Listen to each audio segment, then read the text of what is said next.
The PlayStation TV is kinda a remarkable thing. I mean, it's objectively not a good set-top box. I already spent a whole video discussing how it was dead on arrival when it hit shelves in 2013. But for a PlayStation Vita fan, like myself, it's almost a necessary piece of the collection. You see, as part of the transition from PSP to PS Vita, Sony managed to remove any video output features from their new handheld. Unless you're watching this video years in the future when Vita 3K is working flawlessly, the PS TV is essentially the only way to play the vast majority of the Vita's surprisingly wide collection on a large screen. That is, without a ton of extra hardware, modding, or extra jank. Which, all this is huge for anyone who has trouble playing on smaller screens, wants to play Vita games with a full-size controller, or just wants to capture footage of or stream a specific Vita game. Unfortunately, there are some rather large issues lingering with the PS TV all these years later that might make newcomers' experiences a bit awkward. So, let's just take a moment to check out this microconsole, see what someone should expect of it nowadays, and maybe fix some of the issues along the way. First, if you haven't already, I highly recommend checking out my previous PS TV retrospective to understand the initial vibe of this box. As a brief summary, it lasted only 2 years on the market, didn't support many streaming apps, lacked support for most Vita games, and has a kinda awkward UI that wasn't really optimized for big screen viewing. Unlike handheld Vitas, the PS TV also gets an HDMI port, a single USB-A 2.0 port, and a network port. Also, unlike the handhelds, there's no internal battery, meaning it runs off what's essentially a 10-watt PSP barrel charger. The main similarities between the PS TV and the handhelds are really the inclusion of the Vita game and proprietary memory card slots, which have exactly the same functionality here. Plus, like the Vita Slim, which launched around the same time as the TV, there's also 1 GB of internal memory, which means no worries about having space for game saves or just generic apps, but downloading full games without a memory card might require some organization. If you were to buy one of these systems right now using just stock firmware, you'd be able to carry over your Vita library and even take a memory card from a handheld and insert it quickly to just test some games. Test is really the key word here because many Vita games will refuse to launch due to them not being part of the PS TV's whitelist. Still, there are plenty of games that will work, including some that have enhanced control schemes when played through the PS TV. Add in the compatible PSP and PS1 back catalog, and there's plenty to sink your teeth into. If all you want to do is play whatever games you have on hand that are compatible, or maybe dabble in some PS4 remote play, I think there's a certain group of people who could be satisfied with the out-of-box experience. Most people will want to mod the device though. For handheld Vitas, I think there's a solid argument to be made about someone who only wants to play their Vita, PSP, and PS1 games, not needing to mod their console. The handhelds work just fine as is. Modding is more about adding extra features rather than making them usable. Heck, I've yet to mod my OLED Vita that I bought back in 2013, and probably never will, because it's perfectly fine as it is. The PS TV is quite different though. To actually use the device as a full-fledged Vita box, you need to install custom firmware, because Sony severely limited what the PlayStation TV could do at launch and never patched it to remove those limits. With stock firmware, you have to live with things like most Vita games not launching and DualShock 4 motion controls not working. For most people, I think that's going to make the PS TV a frustrating experience at best. So yeah, just do yourself a favor. If you buy a PlayStation TV, mod it. Luckily, modding a PS TV is as incredibly fast and incredibly easy as modding a handheld Vita these days. If you're new to the modding scene, go to the VitaHacks website and just follow the guide that I'm showing on the screen right now. After you've modded the console, fixing the basic issues of the PS TV are as easy as installing a couple plugins and apps. The three I'll point to specifically for this video are Dolce Polce, DS4 Emotion, and Sharp Scale. Dolce Polce, from my understanding, adds all of the previously unlaunchable Vita games to the PS TV's whitelist. That means games like Uncharted Golden Abyss, Gravity Rush, and Little Big Planet will no longer give any errors when launched. Though, it doesn't guarantee that all of them will necessarily control well. That's where DS4 Motion comes in. DS4 Motion allows you to translate DualShock 4 motion controls into Vita motion controls. That addition alone reduces the number of games that aren't compatible with full-size controllers. It also makes games that lean heavily on motion aiming, like Gravity Rush, much easier to play. As for the final plugin, Sharp Scale, this app allows you to do basic things like adjust the scaling type, video filter settings, and aspect ratio. It's probably the least necessary among the three, but might come in handy for people who really like to tinker with their base display settings. All three plugins, and more, can be downloaded via the handy Auto Plugin app, or via their respective GitHub pages. If you go the Auto Plugin route, do note that some plugins, like Dolce Polce, might require a console restart or config file editing before they're actually enabled. If something doesn't seem to be working, take a look at the GitHub page for more info. You'll find links to all of this down in the video description. Okay, with those three additions, most of the PS TV's inherent problems are actually solved.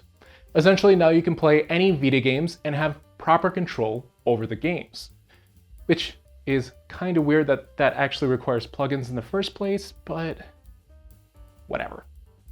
One other setup factor to consider is storage. For those familiar with modded Vitas, the SD to Vita mod, which allows you to use an adapter to insert a microSD card into the Vita guard slot, still works the same here as it does with the handhelds. Like in my previous videos on the handheld Vita, I'd still also recommend skipping the mod altogether on the PS TV if you plan to regularly play physical games. Vita memory cards are still the easiest storage option available too.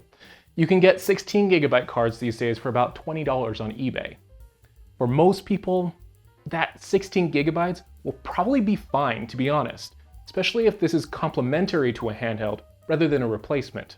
Luckily, since there's a USB port on the PS TV, you can also use USB storage, either as your main game repository or to supplement a smaller memory card.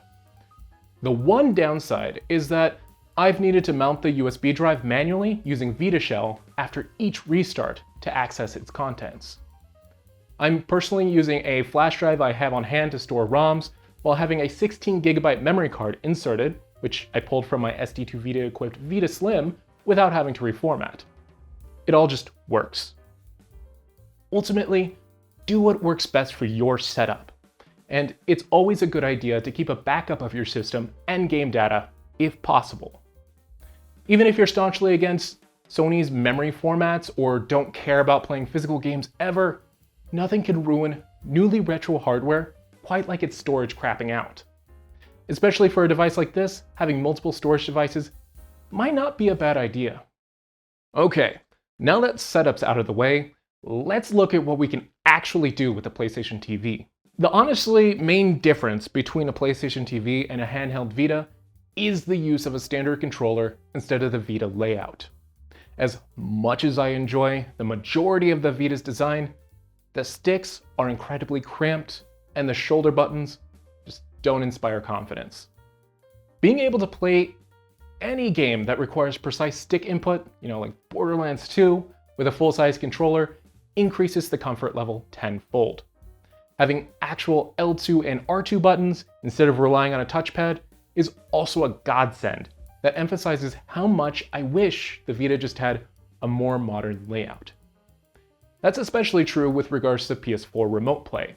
Using a DualShock 4 removes some of the discomfort that exists while playing certain games on a Vita.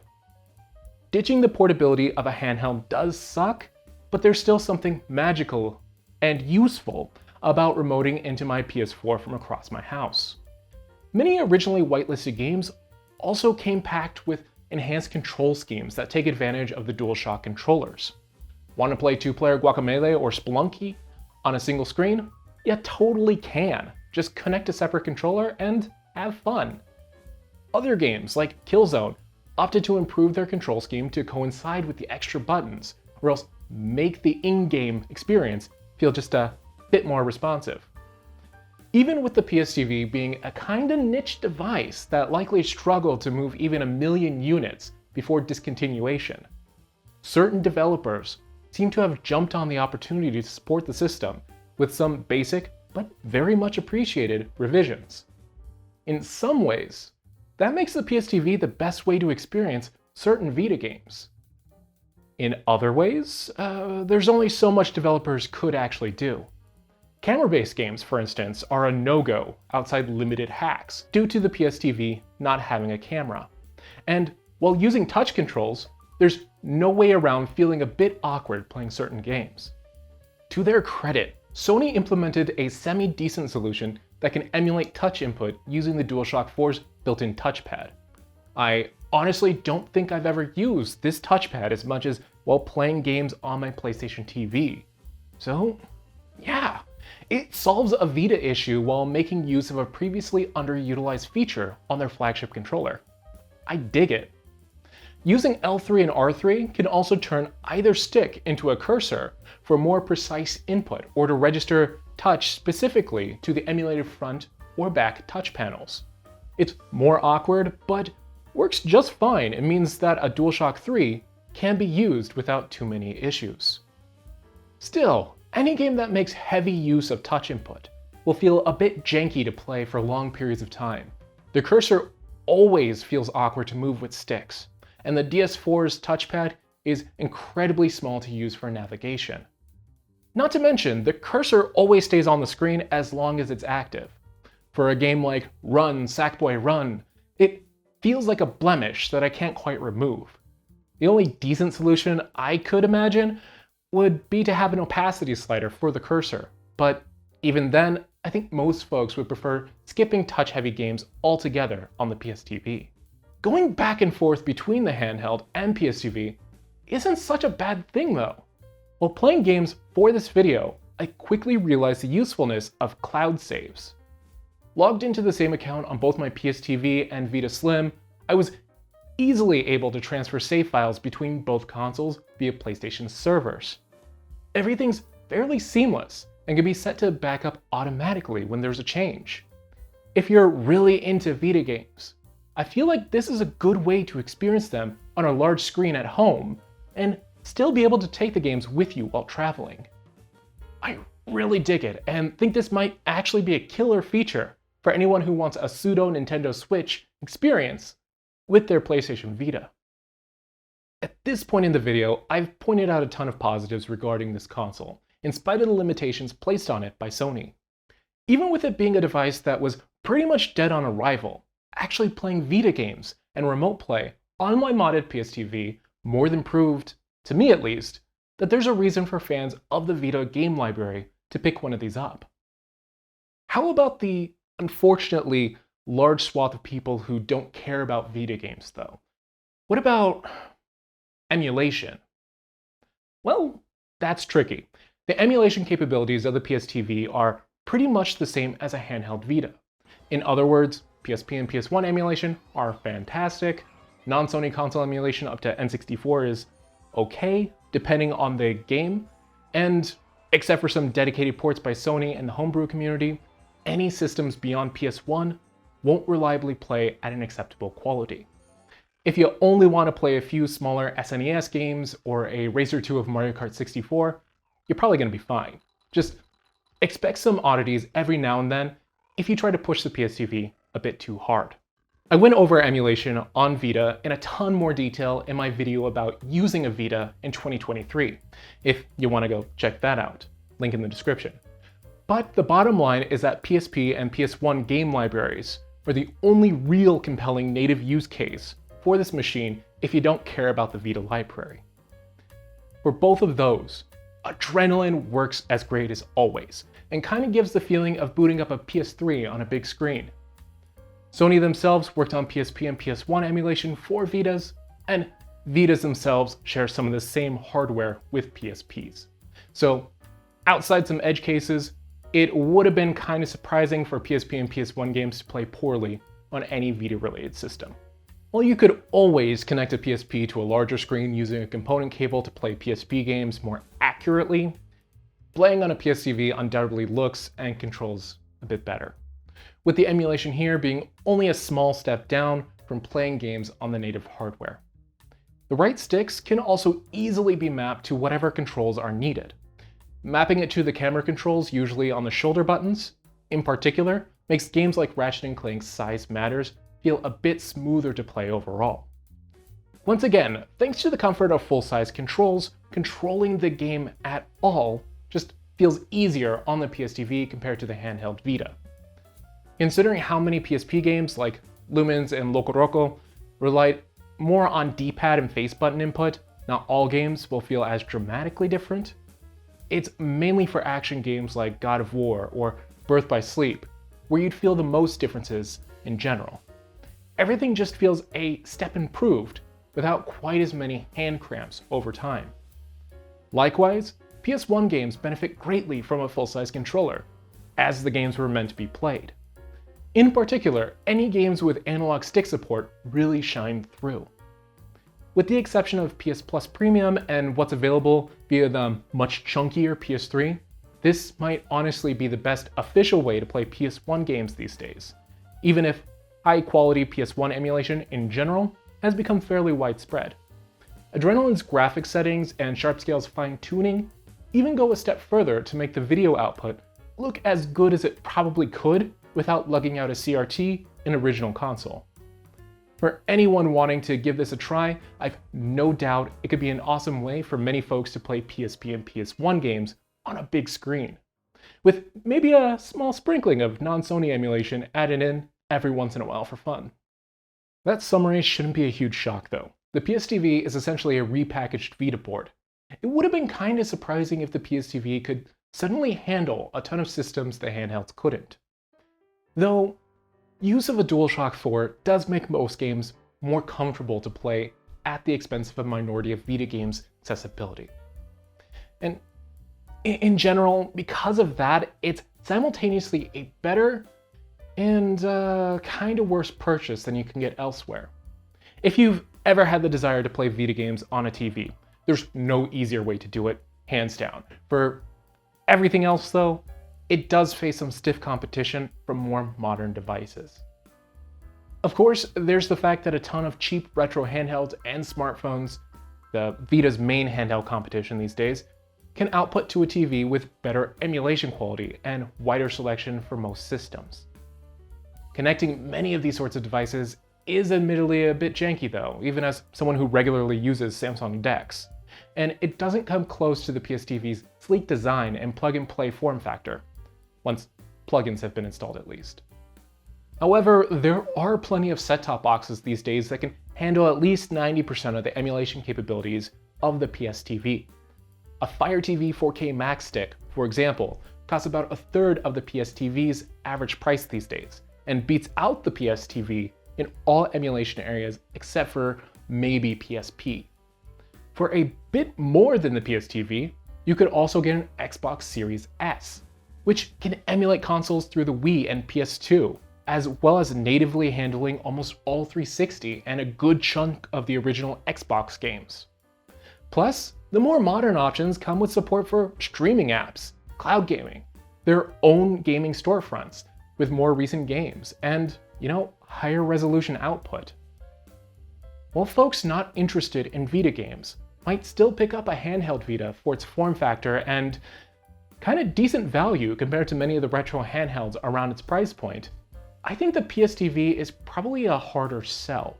As a Vita fan and someone interested in the Vita's game catalog in general, I personally really like the PlayStation TV. I'm admittedly part of a small group of people hanging out on the shores of Vita Island though.